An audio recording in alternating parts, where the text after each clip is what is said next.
اب جب یہ دور آئے گا تو عالمی ہوگا، جیو ورلڈ آرڈر نہیں ہوگا، جسٹ ورلڈ آرڈر ہوگا۔ یہ نیو ورلڈ آرڈر NWO، حقیقت میں جیو ورلڈ آرڈر ہے JWO، لیکن اسی کو بدلنا ہے جسٹ ورلڈ آرڈر آف اسلام، اور وہ گلوبل ہوگا۔ دو حدیثوں کا تذکرہ کر دوں۔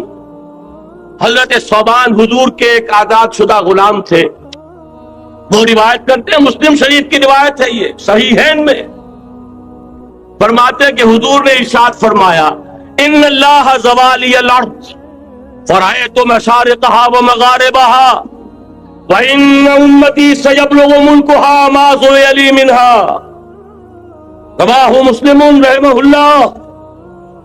حضور فرماتے ہیں اللہ تعالیٰ نے میرے لیے پوری زمین کو لپیٹ دیا، یہاں تک کہ میں نے اس کے سارے مشرق دیکھ لیے، سارے مغرب دیکھ لیے، اور سن لو مجھ سے، ٹیک اٹ فرام می، میری امت کی حکومت ان تمام علاقوں پر قائم ہو کر رہے گی جو مجھے زمین کو لپیٹ کر اور سکیڑ کر دکھا دیے گئے۔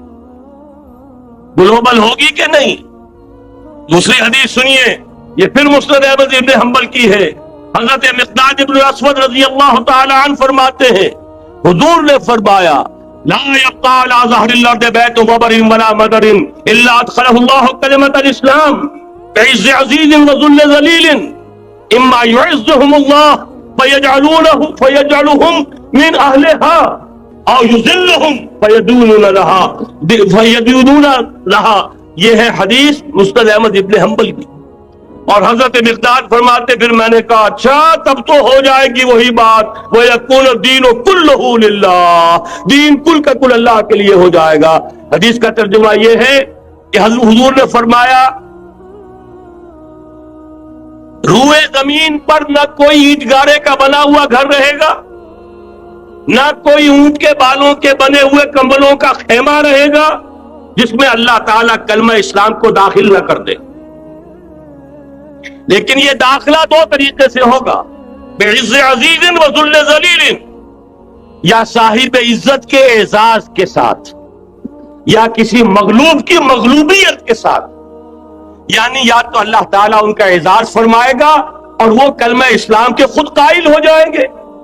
جب گھر والا خیمے والا اسلام لے آئے گا تو اسلام اس کے گھر میں داخل ہوگا، اس کو بھی عزت نصیب ہوگی۔ وَلِلَّهِ الْعِزَّةُ وَلِرَسُولِهِ وَلِلْمُؤْمِنِينَ، عزت و حق ہے اللہ کا، اس کے رسول کا اور اہل ایمان کا۔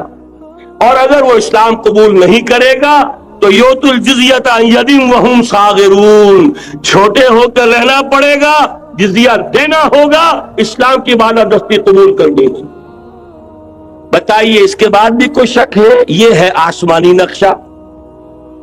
یہ اللہ فرما رہے ہیں وَاللَّهُ مُتِمُّ نُورِهِ وَيَأْبَى اللَّهُ إِلَّا يُتِمَّ نُورَهُ لِيُظْهِرَهُ عَلَى الدِّينِ كُلِّهِ وَلَوْ كَرِهَ الْمُشْرِكُونَ، یہ اللہ کا فیصلہ ہے۔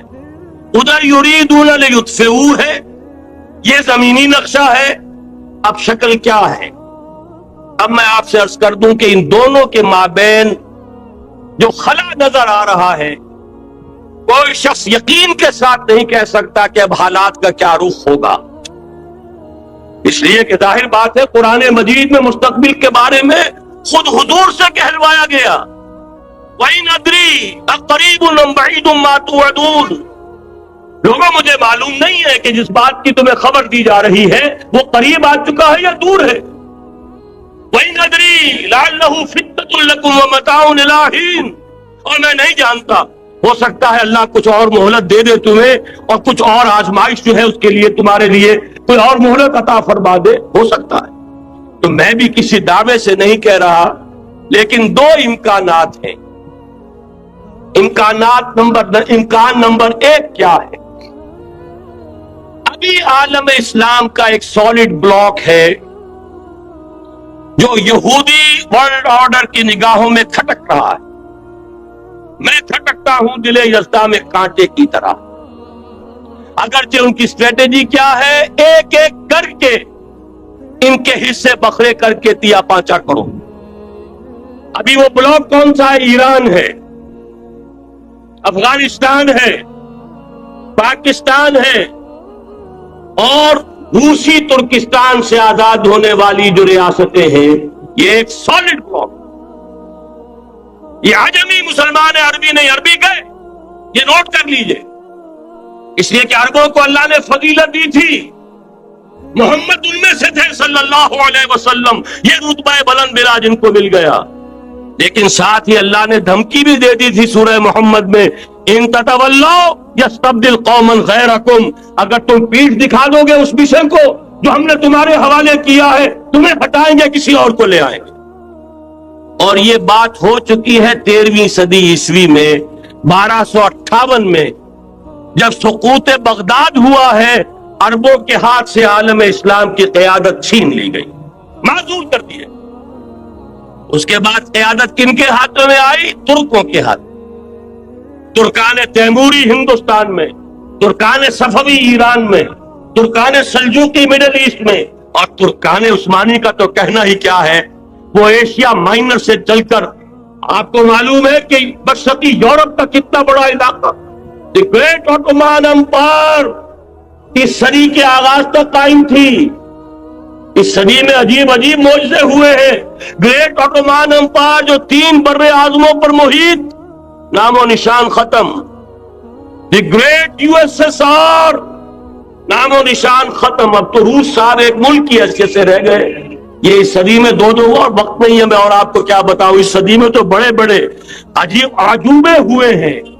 بڑی بڑی 2 عظیم جنگیں ہو چکی ہیں، تیسری جو ہے سر پر کھڑی ہے، دور نہیں ہے، جس کو حدیث میں کہا گیا ہے الملحمۃ العظمی، تاریخ انسانی کی عظیم ترین جنگ، اور وہی صلیبی جنگ جس کا آغاز بوسنیا سے ہو چکا ہے. بہرحال اس وقت جو میں کہہ رہا تھا، ورنہ میرے پاس تو یعنی یہ کہ درد دل کہنے کے لیے وقت نہیں ہے، مجھے اپنی بات کو محدود کرنا پڑ رہا ہے. لیکن میں اب آ رہا ہوں اصل موضوع کی طرف، کہ ایک امکان تو یہ ہے کہ اس بلاک میں اسلام کا احیاء ہو، اور اس کے لیے کچھ نوینے بھی موجود ہیں احادیث نبویہ. وہ تو آپ نے سنا ہوگا اقبال کا شعر، میرے عرب کو آئی ٹھنڈی ہوا جہاں سے، میرا وطن وہی ہے، میرا وطن وہی ہے. حدیث میں آتا ہے یخرج الناس من المشرق یؤدون للمہدی یعنی سلطانہ، مشرق سے فوجیں نکلیں گی یہ جو کہ مہدی کی حکومت قائم کریں گی. یہ مہدی اہل تشیع کے مہدی اور ہیں، ہمارے مہدی اور ہیں. اہل تشیع کے عقیدے کے مطابق ان کے بارے میں امام جو روپوش ہو گئے تھے وہ امام مہدی ہے، وہ ظاہر ہو جائیں گے. ابھی امام غائب ہے، پھر وہ ظاہر ہو جائیں گے. ہمارے نزدیک یہ مہدی پیدا ہوں گے یا ہو چکے ہوں، اور یہ ہوں گے حضرت فاطمہ کی نسل ہی سے رضی اللہ تعالی عنہا. لیکن عالم عرب کے اندر پھر ایک طاقت بن کر ابھریں گے، باطل کی قوتوں کے خلاف جہاد کریں گے. لیکن ان کو مدد آئے گی 2 طرف سے. ایک زمینی مدد آئے گی مشرق سے، ایک آسمانی مدد آئے گی. عیسیٰ ابن مریم کا نزول، حضرت مسیح علیہ السلام جو زندہ آسمان پر اٹھائے گئے تھے نازل ہوں گے. اور در حقیقت ان 2 مددوں کے نتیجے میں پھر یہود کا قلع قمع ہوگا، اور یہی گریٹر اسرائیل ان کا گریٹر گریو یارڈ بن کر رہے گا، عظیم تر قبرستان بن کر رہے گا. اس کی بڑی واضح حدیثیں موجود ہیں، اس کی بڑی تفصیلی خبریں موجود ہیں. یہ احادیث کی کتب کے اندر بدقسمتی سے ہماری اس کی طرف توجہ نہیں. ایک تو یہ ہو سکتا ہے. اسی طریقے سے ایک اور حدیث ہے، یخرج من خراسان رایات سود، اور یہ مسلم شریف کی روایت ہے، نوٹ کیجئے گا، نہیں ترمذی شریف کی روایت ہے. یخرج من خراسان رایات سود لا یردها شیء حتی تنصب بإیلیاء. اور خراسان حضور کے زمانے میں آج کے افغانستان کا نام. یہ افغانستان میں جو جہاد ہوا ہے، غلطیاں ہوئی ہیں اور غلطیوں کا خمیازہ بھگت رہے ہیں. یہ تو اللہ تعالیٰ کی سنت ہے جس میں اللہ نے صحابہ کو بھی ایگزمپٹ نہیں کیا، غلطی کی سزا دی ہے. 35 صحابہ کی غلطی غزوہ احد میں ہوئی، جہاں سے حکم تھا کہ مت ہٹنا، 50 میں سے 35 ہٹ گئے. نتیجہ کیا نکلا؟ فتح شکست میں بدل گئی. 70 صحابہ شہید. اللہ تعالیٰ نے فرمایا وَلَقَدْ صَدَقَكُمُ اللَّهُ وَعْدَهُ إِذْ تَحُسُّونَهُم بِإِذْنِهِ حَتَّىٰ إِذَا فَشِلْتُمْ وَتَنَازَعْتُمْ فِي الْأَمْرِ وَعَصَيْتُم مِّن بَعْدِ مَا أَرَاكُم مَّا تُحِبُّونَ. مسلمانوں ہم سے گلہ نہیں کر سکتے، ہم نے اپنا وعدہ سچا کر دکھا دیا تھا جبکہ تم انہیں گاجر مولی کی طرح کاٹ رہے تھے، لیکن جب تم ڈھیلے پڑ گئے، تم نے ڈسپلن کو توڑا، تم نے اختلاف کیا تو سزا دیا. تو اگر صحابہ کرام رضوان اللہ تعالی علیہم اجمعین خیر الناس بعد الانبیاء، پوری نوع انسانی کے اندر انبیاء کے بعد بلند ترین انسان، اگر ان کی بھی غلطی کا خمیازہ جو ہے اللہ نے چکھایا، کیوں چکھایا؟ ضروری تھا، آئندہ کے لیے سبق ہو جائے. وَلِيُمَحِّصَ مَا فِي قُلُوبِكُمْ، تاکہ تمہارے دلوں کے اندر اگر کہیں کوئی کھوٹ ہے اور پاک کر دے ہم. اس لیے بہرحال غلطیاں ہوئی ہیں افغانستان میں، ایک امام کے ساتھ بیعت نہیں تھی، بلکہ بدقسمتی اور پڑھ کر یہ ہے بیعت کر کے توڑ دی. عبد الرسول سیاف صاحب کے ہاتھ پر ہمارے پاکستان کے 7 گروپ جو تھے، انہوں نے عین حرم میں بیٹھ کر بیعت کی اور پاکستان آ کر بیعت توڑ دی. سزا اس کی مل رہی، آپس کی خانہ جنگی یوں ہی نہیں ہو رہی، کوئی سبب ہے. لہذا یہ سزا تو ملے گی، لیکن جتنا خون یہاں پر خلوص کے ساتھ دیا گیا ہے اس کی مقدار بھی کم نہیں ہے. یہاں سے خیر برآمد ہوگا. اور دوسری بات اپنے بارے میں نوٹ کر لیجئے، یہ پاکستان، بچا کھچا Pakistan, what remains of Pakistan, یہ اصل میں ہے کیا؟ مولانا بہت خوبصورت انداز میں فرما رہے تھے، یہ 313 نہیں تھے، اسلام تھا. اسی طرح نوٹ کیجئے، پاکستان نہیں ہے، 4 صدیوں کی تجدیدی مساعی کا حاصل. آپ نے کبھی نوٹ کیا ختم نبوت کے بعد اب سب سے اونچا منصب کس کا ہے؟ مجددین. سنن ابی داؤد کی روایت، ان اللہ یبعث فی هذه الامہ علی راس کل 100 عام من یجدد لها دینہا. اور نوٹ کیجئے کوئی بات ہے، 1000 برس تک سارے مجدد عالم عرب میں پیدا ہوئے. جیسے ہی دوسرا 1000 سال شروع ہوا، الف ثانی کا مجدد اعظم شیخ احمد سرہندی کہا تھا صنم خانہ ہند میں، حاضر ہوا میں شیخ مجدد کی لحد پر، وہ خاک کے ہے زیر فلک مطلع انوار، گردن نہ جھکی جس کی جہانگیر کے آگے، جس کے نفس گرم سے ہے گرمی آ رہا. وہ پھر 12ویں صدی کا مجدد اعظم امام الہند شاہ ولی اللہ دہلوی، 13ویں صدی کا مجدد اعظم سید احمد بریلوی، اس کے خون کا امین اور اس کے ساتھ کے شہداء کے خون کا امین، ان کے جسموں کا امین آپ کا خطہ ہزارہ، آپ کا خطہ سوات، اس میں ان کی جانیں ہیں جو دی گئی ہیں. اور وہ نہایت میں آپ سے عرض کر دوں، دور صحابہ کے بعد اتنا خالص اسلامی جہاد پوری مسلمان تاریخ میں نہیں ملے گا جتنا وہ تحریک شہیدین کا.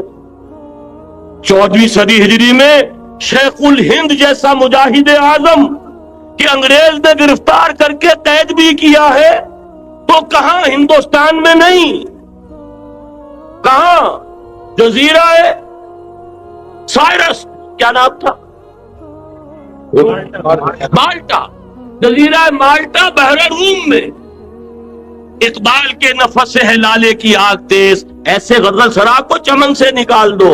کہیں ہندوستان کی کسی جیل میں ہوا تو شاید اس کے نفس کی گرمی ہی سے کوئی حرارت پیدا ہو جائے. اور اسی صدی میں 14ویں صدی ہجری میں اقبال جیسا مفکر، اسی 14ویں صدی ہجری میں مودودی جیسا مصنف، اسی 14ویں صدی ہجری میں مولانا الیاس جیسا مبلغ رحمہم اللہ، عظیم شخصیتیں. آج پورے عالم اسلام میں آپ کو تبلیغی دوست ملیں گے. یہ کہاں سے شروع ہوئی تحریک؟ دہلی کی ایک چھوٹی سی مسجد سے. وہ مسجد بنگلے والی اب تو بڑی عالیشان ہو گئی ہے، جب وہاں شروع ہوا تھا کام بڑی چھوٹی سی مسجد. یہ سارے کام یہاں کیوں ہوئے؟ میں اسلام آزاد ہوا کہیں نعرہ اسلام کا نہیں لگا، کہیں عرب قومیت پر، کہیں کسی اور عصبیت پر تحریکیں چلی ہیں، صرف تحریک پاکستان تھی کہ پاکستان کا مطلب کیا؟ لا الہ الا اللہ۔ کوئی سبب ہے کہ یہاں قرارداد مقاصد پاس ہوئی، حاکمیت اللہ کی ہے، یہ اکبر نام لیتا ہے خدا کا اس زمانے میں۔ یہ سارا ماضی سامنے رکھیے اور حضور کی دی ہوئی پیشین گوئیوں کا مستقبل سامنے رکھیے، ان دونوں سے ثابت ہوتا ہے اس خطہ ارضی سے کچھ ہونا ہے۔ اگرچہ بھٹکے ہوئے ہیں لیکن کبھی بھولی ہوئی منزل بھی یاد آتی ہے راہی کو، اور بھٹکے ہوئے آہو کو پھر سوئے حرم لے چل، اس کی ضرورت ہے مسلمان کو پھر اس کا مقصد یاد دلایا جائے۔ پاکستان اس لیے نہیں بنایا گیا تھا کہ ہمارے ہاں ٹاٹے اور برلے نہیں تھے تو ہمارے پاس اس کے بھی باپ وجود میں آ جائیں، اس لیے تو نہیں بنایا گیا تھا۔ پاکستان اس لیے نہیں بنایا گیا تھا کہ جاگیرداروں کی جاگیرداریاں محفوظ ہو جائیں، پاکستان اس لیے تو نہیں بنایا گیا تھا۔ اور یہ کہ نمازیں اور مسجدیں تعمیر ہو جائیں، مسجدیں تو امریکہ میں تعمیر ہو رہی ہیں عالی شان سے عالی شان، اس لیے پاکستان نہیں بنا تھا۔ آج بھی مسلمان، میں معذرت سے عرض کر رہا ہوں مولانا سے، آج بھی بھارتی مسلمان کی ایوریج نمازی ہونے کے اعتبار سے پاکستانی مسلمان سے کہیں بہتر۔ آج بھی برقع نظر آ جائے گا تو ہندوستان میں نظر آ جائے گا۔ میں نے اپنی آنکھوں سے دیکھا چند سال پہلے جب مکہ مسجد حیدرآباد دکن میں 3 دن مسلسل میری تقریریں ہوئی ہیں، 10,000 مرد اور 5,000 خواتین، اور ان میں سے کوئی بغیر برقعے کے نہیں تھی۔ ایک سیلاب نظر آ رہا تھا برقعوں کا کہ جب جلسہ ختم ہوا ہے رات کے 12 بجے 3 دن تک متواتر۔ یہاں کہاں نظر آئے گا برقع آپ کو؟ یہاں تو جس کے پاس 2 پیسے ہو گئے اس نے سب سے پہلے برقع اتار کے پھینک دیا۔ معلوم اچھی طرح سمجھ لیجئے یہ چیزیں تو وہاں زیادہ ہیں یہاں کی نسبت۔ اصل ضرورت تھی کہ یہاں اس نظام کو قائم کیا جائے، وہ نظام عدل اجتماعی، وہ جس میں حریت ہو، اس میں عام آدمی بھی خلیفہ وقت کو ٹوک سکے۔ یہ کرتا کیسے بن گیا؟ ایک خاتون بھی کھڑی ہو کر دامن پکڑ لے، عمر تمہیں کیا حق ہے کہ ہمارے مہر کے اوپر پابندی لگا رہے ہو، جبکہ اللہ نے نہیں لگائی۔ اللہ قرآن میں تنکارہ کا لفظ استعمال کر رہا ہے۔ ڈھیروں سونا دے دے کوئی شخص اپنی بیوی کو مہر کے اندر، طلاق دیتے وقت اس میں سے کچھ نہیں لے سکتا، آپ کون ہوتے ہمارے حق کے اوپر پابندی لگانے والے؟ اور عمر نے کہا، آج ایک بڑھیا نے وہ اب عمر کو دین سکھایا، آرڈیننس واپس۔ حضرت سعد بن ابی وقاص رضی اللہ تعالی عنہ جو فاتح ایران تھے، وہ گورنر ایسے ہی نہیں بن گئے تھے ریوڑیاں بٹی ہو اور گورنر ہی مل گئی ہو، وہ تو خود فاتح تھے ایران کے، اس لیے گورنر تھے۔ صرف ایک پرچہ پہنچا ہے بارگاہ خلافت میں، حضرت عمر فاروق کے پاس انفارمیشن آئی سعد نے اپنے گھر کے باہر ڈیوڑی بنا لی ہے اور ایک دربان کھڑا کر دیا، حضرت بلال کو بھیجا ہے رقعہ دے کر، اور یہ حکم تھا کہ بلال پہلے تو جاتے ہی ڈیوڑی میں آگ لگا دینا، پھر یہ رقعہ دینا میرا۔ اور رقعے میں لکھا ہوا تھا ہے، سعد لوگوں کو ان کی ماں نے آزاد جانا تھا، تم نے انہیں اپنا غلام کب سے بنا لیا ہے؟ یہ دربان کھڑے کر دیے اپنے آگے۔ وہ حریت، وہ مساوات کہ جا رہا ہو خلیفہ وقت اور چارج لینے جا رہا ہے بیت المقدس کا، کوئی ذاتی علاج کے لیے نہیں جا رہا، سیر و سیاحت کے لیے نہیں جا رہا، چارج لینے کے لیے بالکل سرکاری وزٹ ہے، آفیشل وزٹ ہے، اسٹیٹ وزٹ ہے۔ اور حال کیا ہے؟ 700 میل کا فاصلہ طے کرنا اور ایک اونٹنی، کوئی انٹوریج نہیں، کوئی خدم و حشم نہیں، کوئی جمبو جٹ بھرے ہوئے نہیں، کچھ نہیں، ایک اونٹنی ایک خادم۔ اس ایک اونٹنی پر چونکہ راستے کا راشن بھی ہے لہذا 2 آدمی نہیں بیٹھ سکتے، ایک بیٹھ سکتا ہے۔ ایک منزل خلیفہ وقت بیٹھا ہوا ہے اوپر اور خادم نکیل پکڑ کر چل رہا ہے، اگلی منزل خادم اوپر بیٹھا ہے اور خلیفہ وقت عمر بن الخطاب رضی اللہ تعالی عنہ، اور وہ آگے آگے نکیل پکڑ کر چل رہا۔ یہ نظام چاہیے آج نوع انسانی کو، اس کے انتظار میں، اس کی تلاش میں نوع انسانی نے کتنے تجربے کر لیے، کیسی چھلانگیں لگائیں، ملوکیت ختم کی، آسمان سے گرا کھجور میں اٹکا، جمہوریت آئی نام نہاد، لیکن وہ سرمایہ دارانہ نظام بن کر آگے سے بڑھ کر لعنت بن گئی۔ پہلے جاگیردار مسلط تھا، اب سرمایہ دار اور کارخانے دار مسلط ہو گیا۔ اس سے نکلنے کے لیے زور لگایا، کمیونزم کی طرف گئے، چھلانگ لگائی، اب ایک پارٹی ڈکٹیٹر بن کر بیٹھ گئی۔ انسان رستاز یک بنتا استاد در بندے جگر، ایک چیز سے غلامی سے نجات پاتا ہے، دوسری میں پھنس جاتا ہے۔ اور کیوں؟ کہ وہ نظام عدل اجتماعی جو محمد عربی کو دے کر بھیجا گیا تھا، اس کے کسٹوڈین سوئے ہوئے، اس کے کسٹوڈین کو اندازہ ہی نہیں۔ یہ نسخہ تو ہمارے پاس تھا، ہمیں عمل کرنا تھا اور دنیا کے سامنے پیش کرنا تھا۔ پاکستان بنایا اس لیے گیا تھا کہ ہم اس کا ایک نمونہ دنیا کے سامنے پیش کریں گے۔ قائد اعظم نے فرمایا تھا کہ ہم یہ چاہتے ہیں کہ پاکستان کی صورت میں عہد حاضر میں اسلام کے اصول حریت و اخوت و مساوات کا ایک نمونہ قائم کر کے دکھائیں۔ کہاں ہے وہ؟ بھٹک گئے، سو گئے۔ بہرحال اب بھی وقت ہے، جب تک سانس تب تک آس۔ میرے عزیز نے تو ڈرایا ہے اور صحیح ڈرایا ہے۔ اللہ تعالیٰ نے 25 برس انتظار کیا تھا، پہلے عذاب کا کوڑا پھر مارا ہماری پیٹھ پر۔ وَلَنُذِيقَنَّهُم مِّنَ الْعَذَابِ الْأَدْنَىٰ دُونَ الْعَذَابِ الْأَكْبَرِ، بڑے عذاب سے پہلے چھوٹا عذاب کا مزہ چکھائیں گے۔ لَعَلَّهُمْ يَرْجِعُونَ، شاید کہ لوٹ آئیں۔ وہ ہم سے 1000 میل کے فاصلے پر ہوا تھا، اگرچہ 93,000 ہمارا کریل جوان، جن میں غالباً 43,000 فوجی، اور یہ کہ تقریباً اتنی تعداد میں جو غیر فوجی تھے، وہ اس ہندو کے غلام بنے، قیدی بنے، جن پر 800 برس تک، کہیں 600 برس تک، کہیں 1000 برس تک حکومت کی تھی۔ اتنی بڑی شکست کا کلنک کا ٹیکا ہماری پیٹھ پر پڑا۔ پہلے عذاب کا کوڑا آ گیا تھا، 25 برس ہو گئے تھے، قمری حساب سے نوٹ کر لیجئے۔ یہ نہ سمجھیے 24.25 برس ہوئے تھے، 24.25 برس قمری حساب سے 25 برس تھے۔ اور اب نوٹ کر لیجئے اگلے 25 برس کے پورے ہونے میں اگلے رمضان کی 27 تاریخ تک صرف مہلت ہے۔ نصف صدی پوری ہوا چاہتی، کوئی عجب نہیں اس عذاب الادنا سے بعد ہم جاگے نہیں، ہوش میں نہیں آئے، کوئی عجب نہیں کہ بڑے عذاب کا کوڑا ہماری پیٹھوں کو برس گیا۔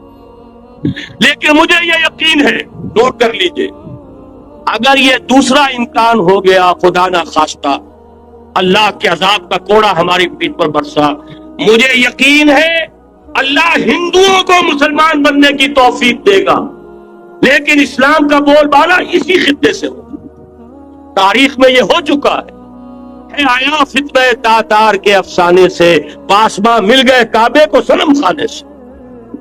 تاتاریوں کے ہاتھوں کروڑوں مسلمان قتل ہوئے، لیکن اسلام نے تاتاریوں کو فتح کر لیا، اور پھر اسلام کا مسلمانوں کا دوسرا دور عروج انہیں تاتاریوں کی مختلف شاخوں کے تحت ہوا۔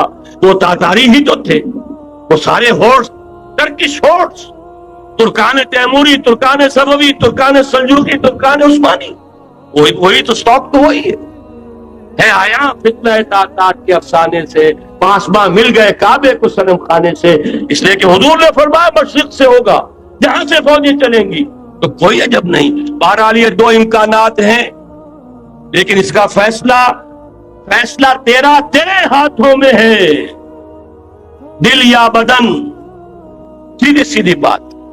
اگر تو اب بھی ہم ٹھیک ہو جائے، جاگ جائے، ہوش میں آ جائے، قوم یونس کی طرح توبہ کر لے، تو بغیر عذاب کے کوڑے کے رحمت خداوندی ہم پر سایہ کرے گی۔ اگر ہم نہ جاگے تو عذاب کا کوڑا آئے گا۔ یہ نہیں میں کہہ سکتا ان ادری قریب بعید ما توعدون، یہ میں نہیں کہہ سکتا، یقین کے ساتھ جانتا ہوں کہ آئے گا۔ Beware of the yellow masses of the east، تمہیں گھبرانا چاہیے، تمہیں خبر لینی چاہیے، وہ مشرق بعید کے جو زرد رو لوگ ہیں، China, Indo China, Japan, yellow races, ابھی اس نیو ورلڈ آرڈر کے لیے جو فتح عالم اور تسخیر عالم کا پروگرام ہے، اس میں پہلے غیر عرب مسلمان دنیا، اور پھر یہ فار ایسٹ کا خاص طور پر یلو ماسز، یہ ہے کہ جنہیں ابھی انہیں ٹیکل کرنا ہے۔ اور اسی لیے میں عرض کرنا چاہتا ہوں، حقائق ہمارے سامنے رہنا چاہیے۔ یہ 45 برس کے بعد امریکہ کو کیسے خیال آ گیا کہ کشمیر کا مسئلہ واقعی ہے؟ ساقی نے کچھ ملا نہ دیا ہو شراب میں؟ یہ کہاں سے رابن رافیل آئی پچھلے سال اور مسئلے کو زندہ کر کے چل دی؟ ہم خوش ہوئے، امریکہ نے مان لیا۔ حقیقت میں امریکہ کی نظر ہے اور وہ اس کو چاہتے ہیں کہ کوئی دوسرا اسرائیل بنائے، آزاد بنا کر اس کو اپنے تسلط میں لے۔ اس لیے کہ اگر جو پروگرام ہے، اگر وہاں پر فرض کیجئے بہت مطالبہ ہمارا مان لیا جائے، پلیبسائٹ کرایا جائے، اس کا نتیجہ کیا ہوگا؟ آپ کو آزاد کشمیر سے بھی اپنی فوجیں نکالنی پڑیں گی، آپ کو گلگت اور بلتستان سے بھی فوجیں نکالنی پڑیں گی، بھارت بھی ادھر سے فوجیں نکالے گا، اور رہ جائے گا کون؟ یہ ٹھاٹ پڑا رہ جائے گا جب لاج چلے گا بنجارا، رہ کون جائے گا؟ پھر تو وہی راج کرے گا جو UN پر قابض ہے، اور پھر ظاہر بات ہے کہ اس کے پاس دولت کے انبار اور جو بھی ان کی چالاکیاں اور ہوشیاریاں ہیں، ہو سکتا ہے کہ وہ اسے ایک نئے اسرائیل کی شکل دے دے۔ بہرحال ایک طرف تو بدی کی یہ قوتیں ہیں، اس کے مقابلے میں خیر کی قوت کون سی ہے؟ خیر کی توقع کہاں سے؟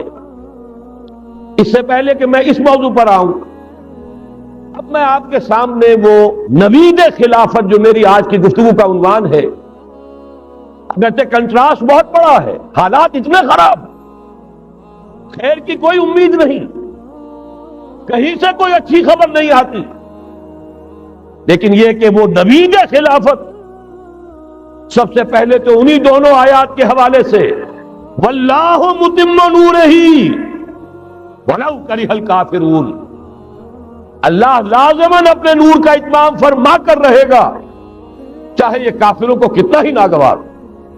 وَمَكَرُوا وَمَكَرَ اللَّهُ وَاللَّهُ خَيْرُ الْمَاكِرِينَ، شر کی قوت اپنی چالیں چل رہی ہے، اللہ کی اپنی تدبیریں ہیں، جو آخری نتیجہ نکلنے والا ہے وہ کیا ہے؟ هُوَ الَّذِي أَرْسَلَ رَسُولَهُ بِالْهُدَى وَدِينِ الْحَقِّ لِيُظْهِرَهُ عَلَى الدِّينِ كُلِّهِ وَلَوْ كَرِهَ الْمُشْرِكُونَ۔ دیکھیے جب میں آیت آپ کو سنائی، مسلمانوں کے سب سے بڑے دشمن کون؟ یہودی اور مشرک۔ پہلی آیت میں یہودیوں کا تذکرہ ہوا، انہیں مشرک نہیں کہا، کافر کہا۔ یریدون لیطفئوا نور اللہ بافواہہم واللہ متم نورہ ولو کرہ الکافرون۔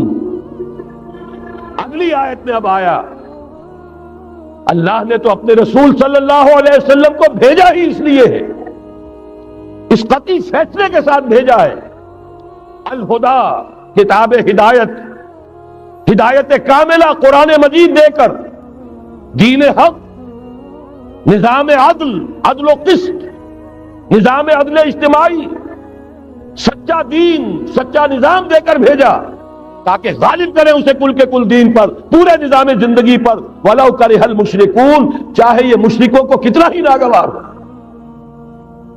یہ بات تو ہو کر رہے گی، اور اس کو نوٹ کر لیجئے کہ چونکہ حضور کی بعثت ہوئی پوری نوع انسانی کے لیے، وَمَا أَرْسَلْنَاكَ إِلَّا كَافَّةً لِلنَّاسِ بَشِيرًا وَنَذِيرًا، جب تک پوری نوع انسانی پر اللہ کا دین غالب نہ ہو جائے، اس آیت مبارکہ میں اللہ کا جس فیصلہ کا اعلان کیا گیا ہے گویا کہ ابھی وہ پورا نہیں ہوا، ہونا ہے۔ اسی لیے کہا تھا اقبال نے، وقت فرصت ہے کہاں، کام ابھی باقی ہے، نور توحید کا اتمام ابھی باقی، کل روئے ارضی پر، کل عالم انسانیت پر اللہ کا دین غالب ہو کر رہے۔ اس کی پھر نوید جو اور سورہ نور میں آئی ہے، اگر آپ کے پاس یہ ہے موجود 4 ورقہ نکال لیجئے، متن کو دیکھیے۔ خلافت کا وعدہ، حدیث مبارک ہے حضرت نعمان ابن بشیر، یہ آیت جو ہے یہ سورہ نور کی ہے، وعد اللہ الذین آمنوا منکم وعملوا الصالحات، مسلمانوں تم میں سے جو لوگ ایمان اور عمل صالح کا حق ادا کر دیں گے، دعا کیجئے اللہم ربنا اجعلنا منہم، اللہ ہمیں اس کی توفیق دے، اللہم وفقنا لہذا، اللہ ہمیں اس کی توفیق عطا فرما۔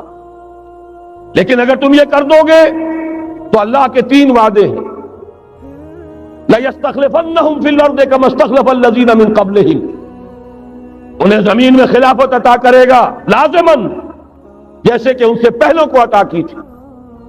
یاد کر لیجئے وہ آیت سورہ صاد کی، یا داؤد انا جعلناک خلیفۃ فی الارض، جیسے حضرت داؤد حضرت سلیمان کو خلافت اور حکومت عطا کی، ایسے ہی ہے مسلمانوں تمہیں عطا کرے۔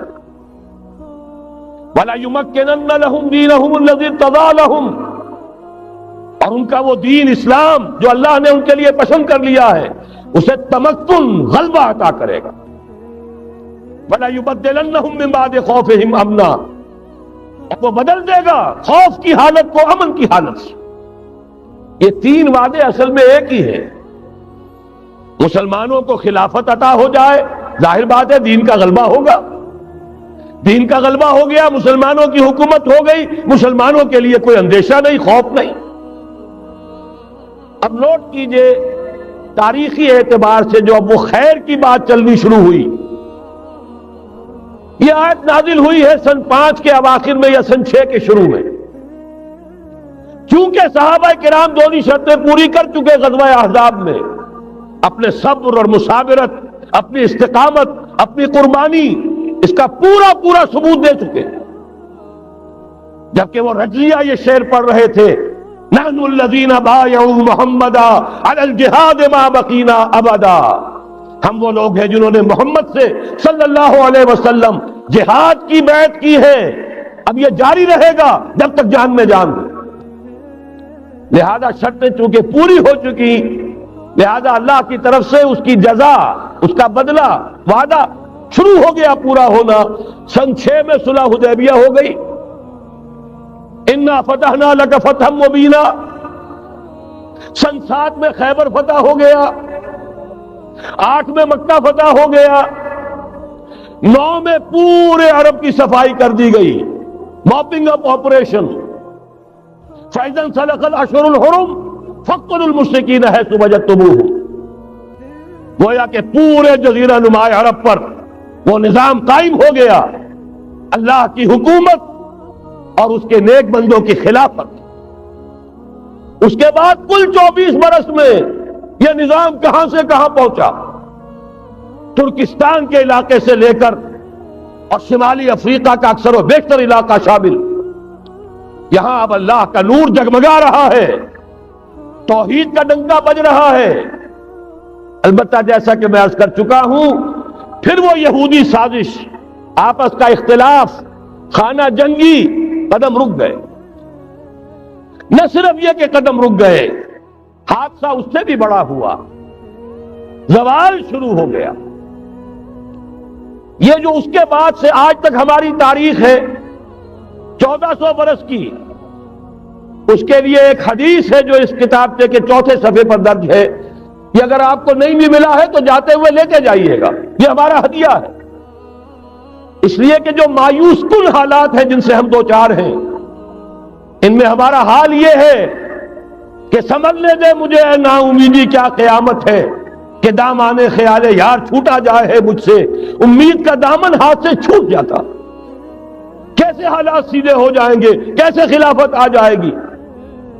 جیسے قرآن مجید میں تذکرہ ہے، جب پہلی مرتبہ یروشلم کو برباد کیا ہے نبوکدنضر نے، حضرت عزیر جب آئے ہیں وہاں دیکھا شہر کو، کوئی متنفس نہیں، کوئی 2 اینٹیں سلامت نہیں، ان کی زبان سے الفاظ نکل گئے، انا یحیی ھذہ اللہ بعد موتہا، یہ بستی جو ایسے ویران ہو گئی اللہ اسے کیسے دوبارہ زندہ کرے گا۔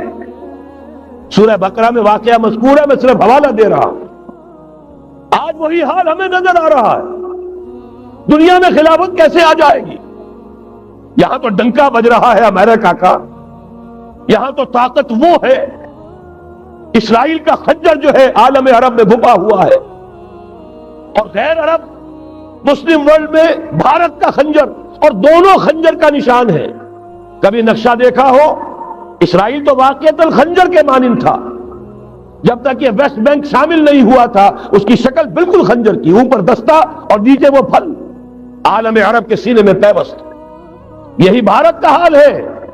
آپ نقشہ دیکھیے، کشمیر خنجر کے دستے کے مانند ہے اور نیچے وہ تکون جا رہی ہے، اور اسی نے جدا کیا ہے عالم اسلام کا ایک حصہ جو مغربی پاکستان کے ساتھ ہو گیا، اور وہ جو بنگال مشرقی پاکستان سے ہوتے ہوئے انڈونیشیا ملائیشیا علیحدہ ہو گئے۔ اس پورے کو ذہن میں رکھیے تو یہاں بھی وہ خنجر اسی طرح پیوست ہے۔ حالات اتنے مایوس کو، ہماری کوئی حیثیت نہیں، ہمارے حکمرانوں کے دنیا میں مذاق اڑتے ہیں، ہمارے وسائل ان کے زیر تسلط ہیں، ان کے قبضے میں ہے، ہماری پالیسیاں وہ بناتے ہیں، ہمارے لیے بجٹ انسٹرکشن وہاں سے آتی ہیں، ٹیکسیشن پالیسیز ان کے احکام کے مطابق بنتی ہیں۔ پھر کہاں سے ہو جائے گا؟ انا یحیی ھذہ اللہ بعد موتھا، کیسے زندہ کرے گا؟ میں اس کے لیے آپ کو یہ حدیث سے سنانا چاہتا ہوں تاکہ وہ یقین پیدا ہو۔ ایمان بالغیب جو پہلی شرط ہے قرآن مجید کی ہدایت سے استفادے کی، الف لام میم ذالک الکتاب لا ریب فیہ ھدی للمتقین الذین یؤمنون بالغیب۔ نبی نے خبر دی صلی اللہ علیہ وسلم، اور آپ نے اپنی تاریخ، اپنی امت کی کل تاریخ کے 5 ادوار گنا دیے۔ حضرت نعمان ابن بشیر کی حدیث مسند احمد ابن حنبل میں، تکون النبوت فیکم ما شاء اللہ ان تکون، مسلمانوں تمہارے مابین نبوت قائم رہے گی، موجود رہے گی، یعنی میں بنفس نفیس تمہارے مابین رہوں گا جب تک اللہ چاہے گا۔ ثم یرفع اللہ اذا شاء یرفعها، پھر جب اللہ چاہے گا نبوت کو اٹھا لے گا، یعنی میرا انتقال ہو جائے گا۔ دوسرے دور کی خبر دی، ثم تکون خلافۃ علی منہاج النبوہ، پھر ایک دور آئے گا خلافت کا عین نبوت کے نقش قدم پر، کوئی فرق نہیں ہوگا، وہی نظام جو میں نے قائم کیا ہے جوں کا تو قائم رہے گا، میرے نقش قدم پر وہ خلافت ہوگی۔ فرمایا وہ بھی رہے گا جب تک اللہ چاہے گا، پھر وہ بھی ختم ہو جائے گا۔ پھر فرمایا تیسرا دور آئے گا، ثم تکون ملکن عاضا، ظالم ملوکیت، بادشاہی، محل بنیں گے، ٹھاٹ جمیں گے، ظلم کا سکہ رواں ہوگا، ناجائز قتل ہوں گے۔ حجاج ابن یوسف کے ہاتھوں سینکڑوں تابعی محمد ابن قاسم بلا کر شہید کر دیے گئے، ورنہ اسی وقت پورا یہ جزیرہ نما ہند جو ہے، انڈین پیننسولا، اس وقت پورا کا پورا مسلمان ہو جاتا۔ لیکن ملوکیت کو کبھی یہ برداشت نہیں ہوتا کہ کوئی شخص پبلک کے اندر مقبول ہونا شروع ہو جائے، پاپولر ہونا شروع ہو جائے، ان کے اقتدار کے لیے خطرہ ہو سکتا ہے۔ اسی دور ملوکیت میں واقعہ کربلا ہوا، حسین ابن علی رضی اللہ تعالی عنہما شہید ہوئے۔ اسی ظالمانہ حکومت کے دور میں واقعہ ہررا ہوا، مدینے کی بے حرمتی ہوئی 3 دن تک۔ اسی کے دور میں حضرت عبداللہ ابن زبیر رضی اللہ تعالی عنہما شہید ہوئے۔ میں اب کیا کیا گنواؤں؟ حضور نے جب فرمایا ثم تکون ملکن عاضا، کاٹ کھانے والی ملوکیت، یہ اسی کی شرح ہے۔ فرمایا یہ دور بھی رہے گا جب تک اللہ چاہے گا، پھر جب اللہ چاہے گا اسے بھی اٹھا دے گا۔ پھر چوتھا دور آئے گا، ثم تکون ملکن جبریا، پھر بادشاہی ہوگی غلامی کے ساتھ۔ میں نہیں کہہ سکتا اس وقت صحابہ نے اس کا مطلب کیا سمجھا ہوگا، اب چونکہ یہ دور ہمارے سامنے سے گزر چکا ہے، بلکہ ایک اعتبار سے ہم اسی دور میں سانس لے رہے ہیں، لہذا بات سمجھ میں آ رہی ہے کہ وہ ملوکیت چاہے ظالم تھی، بادشاہ مسلمان تو تھے، کلمہ گو تو تھے، ان میں بہت اچھے اچھے بھی ہوئے ہیں۔ تاریخ انسانی میں مسلمانوں کے جیسے عمدہ مثالیں ہیں عمدہ بادشاہوں کی، شاید تاریخ کے اندر کوئی اور مثالیں پیش نہ کی جا سکیں۔ لیکن یہ کہ اس کے بعد جو دور آیا، کہیں ہم تاج برطانیہ کے غلام بن گئے، ملکہ برطانیہ، شاہ برطانیہ، ہز میجسٹیز گورنمنٹ، ہر میجسٹیز گورنمنٹ، کہیں فرانس کے، کہیں اٹلی کے، کہیں ہالینڈ کے، کہیں اور کسی کے، فرانس کے، اس طرح سے پورا عالم اسلام جو ہے کولونیل دور کے اندر غلامی کے دور میں چلا گیا۔ یہ چوتھا دور تھا، لیکن یہاں تھوڑا سا توقف کر لیجئے۔ یہ چوتھا دور ایک درجے میں ختم ہو گیا ہے، کہتے ہیں دنیا والے کولونیل دور ختم ہو گیا، حقیقت میں ختم نہیں ہوا، براہ راست حکمرانی ختم ہوئی ہے، انڈائریکٹ رول جاری ہے، ریموٹ کنٹرول کے ذریعے سے وہی حکومت کر رہے ہیں، بٹن وہی سے دبتے ہیں، ہم جا کر جھولیاں انہی کے سامنے پسارتے ہیں، انہی سے کبھی سرمایہ کاری کی بھیک مانگتے ہیں، کبھی قرضوں کی بھیک مانگتے ہیں، ان کے چشم و ابرو کے اشاروں کے منتظر رہتے ہیں، ہماری جنگ اور صلح ان کے تابع ہے، ہمارے تمام وسائل ان کے تسلط میں ہیں۔ وہ دور ابھی ختم نہیں ہوا، فرق صرف یہ ہے پہلے براہ راست حاکم تھے، آج بالواسطہ حاکم، لیکن حضور نے فرمایا صلی اللہ علیہ وسلم یہ دور بھی ختم ہو کر رہے گا۔ یوں سمجھیے جیسے کراچی میں لانڈی کورنگی میں کئی نمبر آتے ہیں بسوں میں، Karachi Landhi number 1، Landhi number 2، Landhi number 3، پھر کہیں 3.5 بھی ہوتا ہے۔ آج ہم بیچ میں کھڑے ہیں اس چوتھے دور کے، کہ حضور کے قول کے مطابق ملکن جبرین، یا دور ابھی جاری ہے، نصف ختم ہو گیا ہے، نصف ابھی باقی۔ لیکن ایک بات تو بڑی تلخ ہے، ابھی بقیہ نصف میں بڑی قیامتیں گزرنے والی ہیں، اسی بقیہ نصف میں وہ معرکہ پیش آنے والا ہے، اسی میں وہ ملاحم ہوں گے، اسی میں وہ الملحمۃ العظمیٰ ہوگی، اسی میں دجال اکبر کا ظہور ہوگا، اس میں ہمارے اوپر تکالیف اور مصائب ابھی اور اس کے سائے گہرے ہوں گے، اور کچھ روز فضاؤں سے لہو برسے گا، اور غمناک یہ تاریک اندھیرے ہوں گے، لیکن اس کے بعد فرمان نبوت پوری شان کے ساتھ ظاہر ہوگا۔ ثم تکون خلافۃ علی منہاج النبوہ، پھر دور آئے گا خلافت علی منہاج النبوہ کا، دوبارہ وہی دور، میں نہیں وہ نظام جو محمد رسول اللہ نے قائم فرمایا صلی اللہ علیہ وسلم، دنیا میں دوبارہ قائم ہو کر رہے۔ میرے کئی دوستوں نے کہا ہو کر رہے گا، میں یقین کے ساتھ کہتا ہوں ہو کر رہے گا، صرف یہ کہ ہم یہ نہیں کہہ سکتے ابھی اس میں کتنی دیر ہے۔ جیسے قرآن مجید میں کئی جگہ حضور سے کہلوایا گیا، نبی کہہ دیجئے ان ادری اقریب ام بعید ما توعدون، لوگوں جو وعدہ تم سے کیا جا رہا ہے یہ تو میں نہیں کہہ سکتا وہ جلدی پورا ہوگا یا دیر میں، ہوگا ضرور پورا۔ ان اللہ لا یخلف المیعاد، اللہ تعالیٰ اپنے وعدے کی خلاف ورزی نہیں کرتا۔ تو محمد الرسول اللہ صلی اللہ علیہ وسلم کی دی ہوئی نوید، دوبارہ خلافت علی منہاج النبوہ کا نظام قائم ہوگا، اور اس میں اب ذرا نور علی نور، دو حدیثیں اسی کتابچے میں شامل ہیں، پھر عرض کر رہا ہوں یہ آپ کو مل جائے گا اگر نہیں ہے اس وقت، اور میں چاہتا ہوں آپ ان کے متن یاد کریں، ان حدیثوں کے مبلغ بن جائیں، ان آیات کو حفظ جان بنائیں، تاکہ مایوسی کا مداوع ہو سکے، ہمتیں جو پست ہو رہی ہیں ان میں دوبارہ عزم جمع پیدا ہو سکے۔ اس لیے ہم نے بڑی تعداد میں اسے شائع کیا ہے، 100 کے پیکٹس کے اندر آپ کو یہ مل سکے گا اگر آپ لینا چاہیں، عام کریں، پھیلائیں۔ پہلی حدیث ہے مسلم شریف کی، صحیحین میں سے ایک، سند کے اعتبار سے بلند ترین درجہ، حضرت ثوبان اس کے راوی ہے رضی اللہ تعالی عنہ، بڑے پیارے الفاظ ہیں محمد الرسول اللہ صلی اللہ علیہ وسلم کے، فرماتے ہیں ان اللہ زوالی الارض،